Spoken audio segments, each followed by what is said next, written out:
मौका देंगे। Okay, please. धन्यवाद। माननीय गृह मंत्री जी, स्टेटमेंट बाय मिनिस्टर। माननीय गृह मंत्री जी। धन्यवाद सभापति जी। माननीय उप सभापति जी, दिनांक 3 फरवरी 2022 को सायंकाल लगभग 5:20 बजे श्री असदुद्दीन ओवैसी सांसद लोकसभा किठौर मेरठ उत्तर प्रदेश के जनसंपर्क कार्यक्रम करने के बाद दिल्ली लौट रहे थे। जब उनका काफिला Chhijarsi toll plaza national highway 9 थाना पिलखुआ जनपद हापुड़ उत्तर प्रदेश से गुजर रहा था, 2 अज्ञात व्यक्तियों द्वारा उनके काफिले पर गोलियां चलाई गई। इस घटना में श्री ओवैसी सुरक्षित बच गए, लेकिन उनके वाहन के निचले हिस्से में 3 गोलियों के निशान दिखाई दे। उक्त घटना को 3 गवाहों द्वारा देखा भी गया।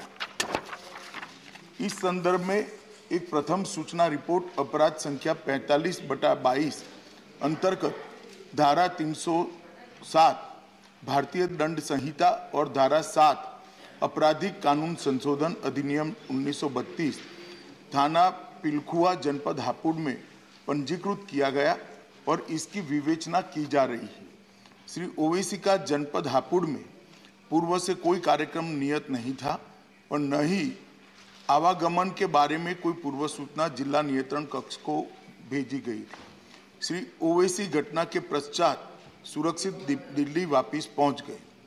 जनपद के वरिष्ठ अधिकारियों द्वारा घटनास्थल का निरीक्षण किया गया। विवेचना के क्रम में स्थानीय पुलिस ने त्वरित कार्यवाही करते हुए 2 अभियुक्तों को गिरफ्तार किया और उनसे 2 अनधिकृत पिस्तौल प्रत्येक से एक और एक ऑल्टो कार की बरामद की गई है। घटनास्थल और वाहन का फोरेंसिक्स टीम द्वारा सूक्ष्मता से जांच किया जा रहा है और साक्ष्य एकत्रित किए जा रहे हैं। दोनों अभियुक्तों से उत्तर प्रदेश पुलिस द्वारा पूछताछ की जा रही है। जनपद में कानून और व्यवस्था की स्थिति नियंत्रण में और सामान्य है। कड़ी सतर्कता भी बरती जा रही है। केंद्रीय गृह मंत्रालय द्वारा तुरंत ही राज्य सरकार से रिपोर्ट प्राप्त की गई है। पहले भी कई मौकों पर केंद्रीय सुरक्षा एजेंसियों के खतरे के आकलन के आधार पर श्री ओवैसी को सुरक्षा प्रदान करने के लिए केंद्र सरकार ने निर्देश जारी किए हैं, लेकिन श्री ओवैसी द्वारा सुरक्षा लेने के लिए अनिच्छा के कारण दिल्ली पुलिस और तेलंगाना पुलिस